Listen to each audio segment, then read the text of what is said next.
এই যে শিং মাছগুলার একটা কাহিনী আছে। কাহিনীটা হচ্ছে, আমার একটা পার্লার কাস্টমার, সে বিহারের বাট দিল্লিতে পুলিশে চাকরি করে।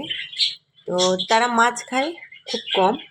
একদিন আমাকে বললো মন্ডিতে নিয়ে যেতে, আমি নিয়ে গেলাম। আমি আনলাম 8 কিলো মাছ, উনি নিল 6 কিলো। তো এই শিং মাছগুলো 320 টাকা করে।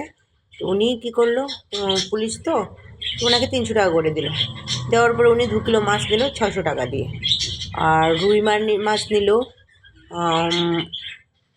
200 কত টাকা দিয়ে 2 কিলো। তারপরে উনি আমাকে বললো, প্রিয়া এগুলো কী করবো, আমার তো ডিউটি আছে। আমি বললাম, আপনি এক কাজ করেন, মাছগুলো ফ্রিজে রেখে দেন, এসে ডিউটি থেকে এসে কেটে ফ্রিজে ভরে নিয়েন।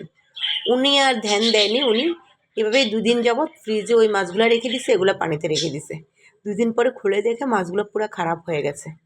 পরে খুব খারাপ একটা বাজে গন্ধ বের হয়েছে।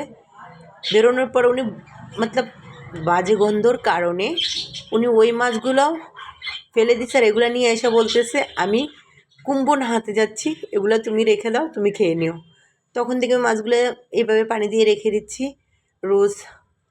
তো মাছগুলো আরও ছোটো ছিল, এখন মাছগুলো ডিম দেওয়ার বয়স হয়েছে 2-3টা মাছের। তো মাছগুলো বেশ ভালোই আছে। যখন ডিম দেবে তখন আবার ভিডিও বানিয়ে দেখাবো।